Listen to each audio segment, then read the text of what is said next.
Hello, my name's Emma Scott from CIPS, and this is our next in our series of podcasts looking at the effects of COVID-19. Today, we're going to dive a bit more into the effects of the crisis on the construction sector. There are common issues across all sectors, as we all have, as well as specific issues that we're having.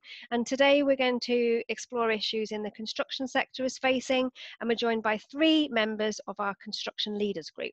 Dale Turner is Procurement and Supply Chain Director for Skanska UK, with over 20 years of experience in the construction industry, in healthcare, custodial, education, commercial, infrastructure and defence sectors. Laura Hobbs started her career in retail industry and has now been in the construction industry for over 15 years. Laura is currently heading up the One BAM procurement transformation in the UK and Ireland, the Royal BAM Group. Laura has a particular specialism in implementing category management and developing teams. Malcolm Dare is Executive Director, Commercial and Procurement for Highways England. Malcolm has over 25 years experience in FMCG, technology and heavy engineering industries, having worked in procurement, supply chain, planning, logistics and operational roles. Thank you for all joining us today for our podcast. So, I guess for some organisations in construction, work has continued as normal, albeit with adjustments to working conditions being put in place. For others, I hear that work has almost ground to a halt. Protecting employees and implementing social distances must be your number one priority. How easy or difficult has this been? What issues have you encountered, and what are you planning to put in place for once the lockdown begins to ease? I guess it depends on the activity. There is a difference between the civil side of a business and the building construction side. And it really does depend on the activity that you're doing. The building construction side has definitely seen a larger impact in social distancing measures. So a lot of companies did shut their businesses for a period of time while they reviewed their risk assessments, and things like plasterboard, moving plasterboard, putting it in place. They were really key issues in the building sector. So a big review of how to implement that, has happened over the last few weeks. The productivity probably showed in that. In the first few weeks in the building construction sector, I would say they were probably at 40% productivity, but they've improved that over time. Dale? Yeah, I'd agree. It's a bit of a range for me. If you look at some of the projects that are front end, so still in the design stage, I think it's very easy to keep going with those, and productivity is high. We've even seen, certainly in the piling side of our business, that because there are less people on site and therefore the logistics are easier, we've seen increased productivity than we would normally have. So it's got some good points and some challenging points in terms of the different trades. So it's a full range for us. And Malcolm? I think from a highways perspective, we operate in a slightly different environment, because all of our work is outside and we're not constrained by, building site urban areas. So from our angle, we've been able to adopt the Public Health England guidance very easily, and the supply base has been very, very supportive in adopting and deploying that guidance. And the end result is we've continued to operate as close to business as usual as possible because of running the strategic road network, which we can't afford to let close. The other advantage we've had is that with significantly reduced volumes, we've been able to pull forward work and do work more productively because of less traffic. So in our environment, it's been possible to adapt relatively easily, but we don't have the same constraints as a large housing or high-rise building construction site. And what kind of health and safety and social distancing adjustments have been made or will have to be made once things have opened up? So from what I've seen so far, the focus is very much looking at going back to site for those that have closed and increasing productivity. So we're looking at the welfare facilities that are on the project. So if you can imagine, it's quite a challenge within the safety guidelines that we've got with canteens and changing facilities in terms of having everybody in one area.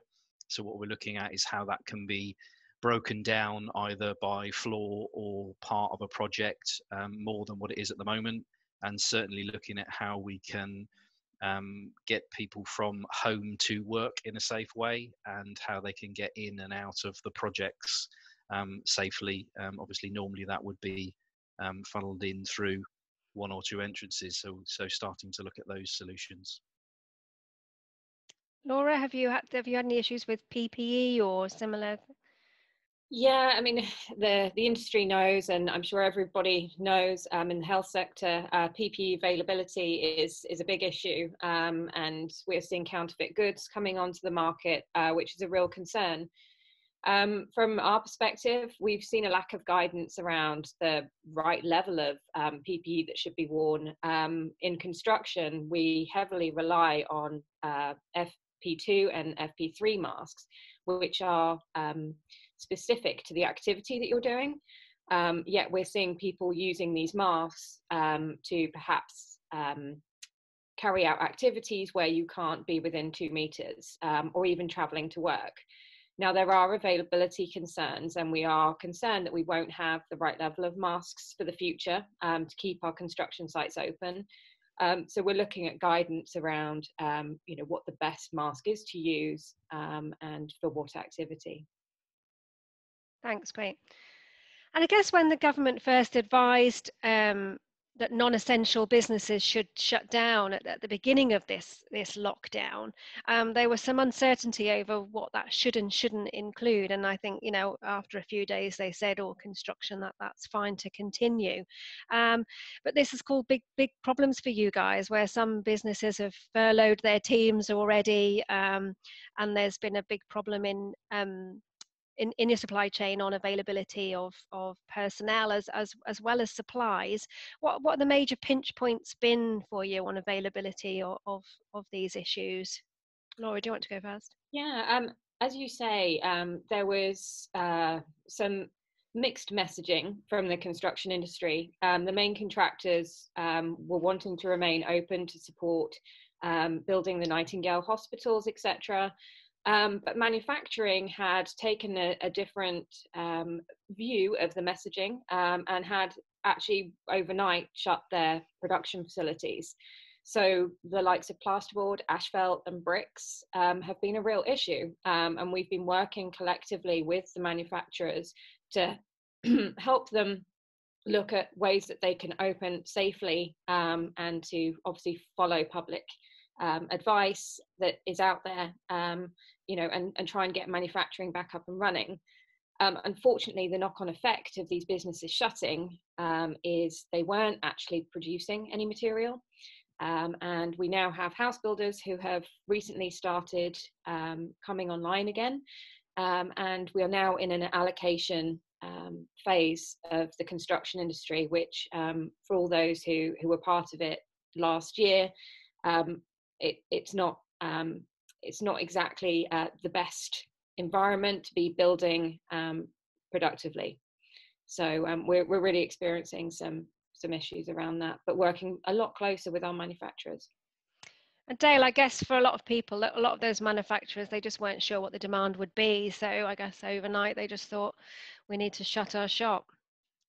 Yeah, I mean, lots of the decisions being made are, protecting their own businesses. Obviously, with the government's furlough scheme, you would expect people to, after the initial shock, I suppose now we're looking more to, okay, what does the future look like in the next couple of months when all sites are going to turn back on? What can we do to help them get some surety around the demand is there, and that they can start their manufacturing and supply facilities again? So it's very much about remobilizing and giving them confidence that we're all going to start back up again, because obviously there's a significant overhead with those organizations should they turn the tap back on. So a lot of the work, there's quite a few external groups at the moment that are working with these key manufacturers and suppliers to give them that comfort and an idea of what the demand looks like. Malcolm, how easy do you think it would be for you all to start providing that demand information to suppliers? Is there something you could do as a sector to perhaps collaborate and have so those suppliers have more visibility over what the industry needs? Yeah, I think there is. If you look at the construction sector or you look at the infrastructure sector compared to other industries, it's not as mature as, say, aerospace, defence, heavy engineering, high-end manufacturing is in demand forecasting, and basic sales and ops planning or demand and ops planning isn't particularly common. If the industry could develop that capability, clearly that better demand picture will flow through the supply chain. When you look at the major projects that are running at the moment, you've got HS2 has just been announced. You've got on the highway sector, you've got the RIS2, which is 27 billion investment. In the highways, we are looking to improve our forecasting to provide that visibility. And if that means we can mitigate potential clashes with other major projects like HS2, we would. But it means that everyone has to do it. It does mean that the capability needs to be grown in the client organisations, in the tier one organisations, and in turn the tier ones need to be helping the tier twos and tier threes, which are smaller businesses, just understand what is being asked for in order to provide that picture. So I think there's a lot that can be done, and I think we can learn a lot from other industries that have been doing this for a long time, and the trick will be applying proven techniques and lessons into this sector and a willingness for the sector to adopt it. And Laura, I guess the way that the construction contracts are set up in terms of subcontracting, that kind of exasperates the issue really on visibility and trying to establish demand. It does, more so in the building construction world, where the model is to subcontract the risk and subcontract packages where we have no input into the availability of those materials when they're placing their orders. We aren't in touch with that information. So we actually struggled with a recent exercise across the industry to get our demand plan for plasterboard, which is predominantly procured through our dry liners.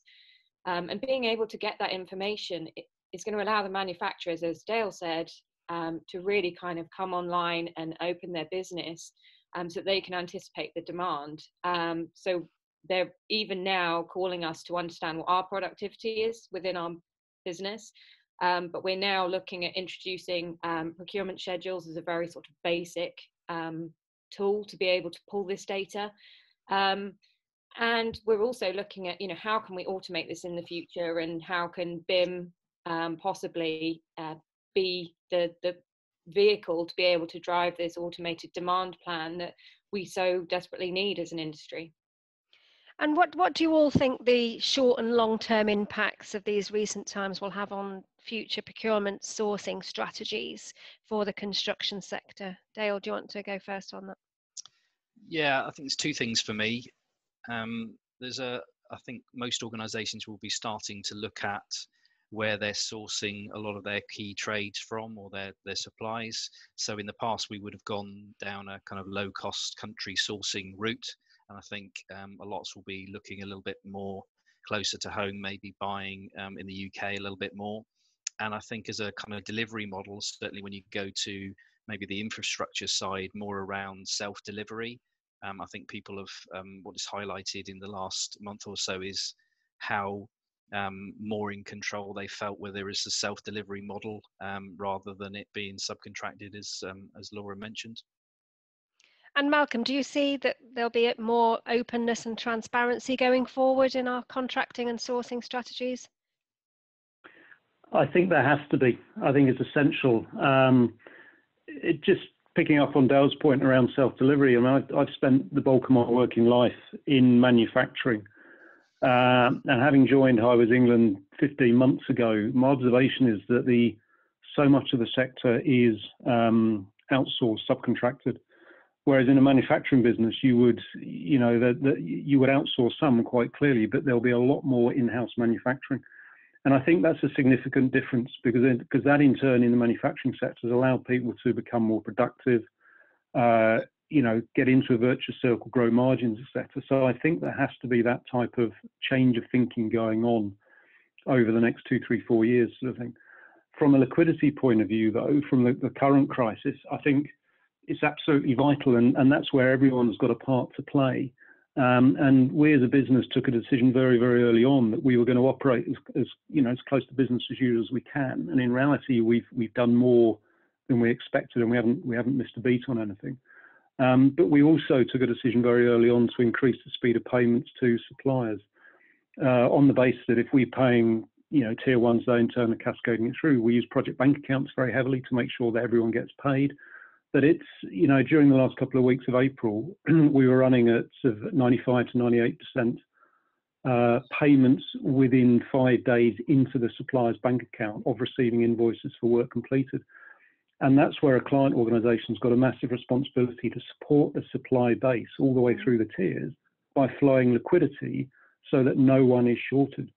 And in this situation, it's liquidity that will cause so much damage to the subcontracted supply base if people sit on money and don't pay. And that's the reason why, to me, it's so important. That's why we drove that approach very hard, very fast to make sure cash flowed. It's a good point. For me, it's quite a personal thing in terms of payment. There's no point really for me in industry coming out the other side and main contractors coming out the other side and they're okay and the supply chain's not. So there's a even more of a moral and ethical piece now, I think, to make sure people are paid in line with their terms and conditions, to make sure they're there, because we'll need them in the future to deliver the projects. Yeah, I agree. And we have to invest heavily in UK industry to grow a capability, because coming out of this, that's going to be essential for the country, and everyone has a part to play. But I think as well that can be used to help change some of the traditional mindsets. In some sectors, open book costing is very, very common, and I that type of transparency, that type of trust has got to be grown at all levels, all the way through the supply chain. But if we can achieve that, to me, I don't see any reason why we can't replicate what other industries have done, where margins have grown to healthy levels, investment is good, productivity goes up, and the industry becomes a virtuous circle and very, very productive, which is really what we're all aspiring to. So it sounds like there's a big shift change needed and a change of focus, perhaps. So what will this mean for our procurement teams? Laura, do you see that you will need to adjust or focus and rehone skills and perhaps build your procurement team slightly differently to remain fit for purpose in the future? Yes, I have to say in such a crisis, there's never been such a good opportunity for procurement to come to the forefront. We're very much part of the risk assessment to the construction industry. We are being relied on very heavily by our chief executives to give a true picture as to what's happening in the market. But with that comes different skills, and we can't actually keep speaking the same language as we've always spoken in procurement. We need to start developing our business acumen and our commercial skills to enable us to transform a very adversarial industry to becoming more collaborative. Dale, do you see a change of focus and skills that I think you'll need to fill some gaps? Or yeah, I think what this has really done or will do shortly is speeding up the move towards digital. It's obviously been around for a while, and I think this will make people embrace it more. But what that'll mean is we'll need a slightly different procurer going forward, somebody that's a little bit more digital savvy and can move with the times. All of the moves into off-site manufacturing, designing for manufacture and assembly, and how that will be procured. We just need to make sure that those skill sets are developed within the teams we've got, or maybe needing to go and find some slightly different people going forward. And also I think there's a piece in here in terms of visibility and transparency down through the tiers of the supply chain. So I think what we are going to need going forward is everybody knowing exactly where things are coming from, even down to kind of tier 4 and tier 5. So I think we're going to need people that can look at that in detail and map out for the key trades where that is, if they haven't already. Yeah, that's a big job. Malcolm, what will you be changing in your procurement teams? There's a lot of changes we've been making in the last 12 months, which have come on at the right time. So, for instance, Dale talked about supply chain mapping. It's something we've been quietly doing for the last 3-4 months, and in this situation, it's proved to be invaluable in helping to understand what's out there.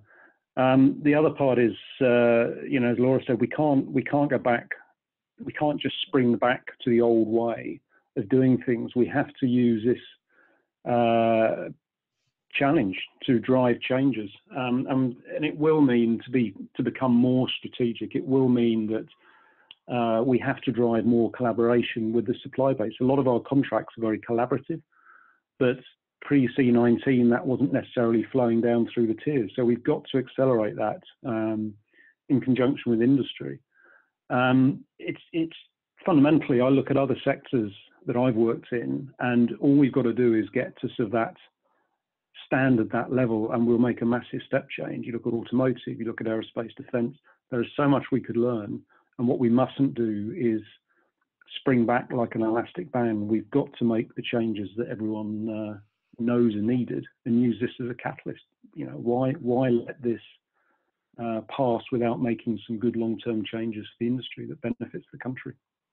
And I guess that's a challenge for all of us, really. It would be quite easy. We all keep saying we're not going to go back to, and we can't go back to how we were before, but it's making sure that we don't just creep back into old habits, I guess. Thank you all very much. This is part of a series of construction-focused materials that will have available on our COVID-19 knowledge hub, details of which are in the description here. But thank you very much to our speakers here today, and please look out for more updates on the COVID-19 page.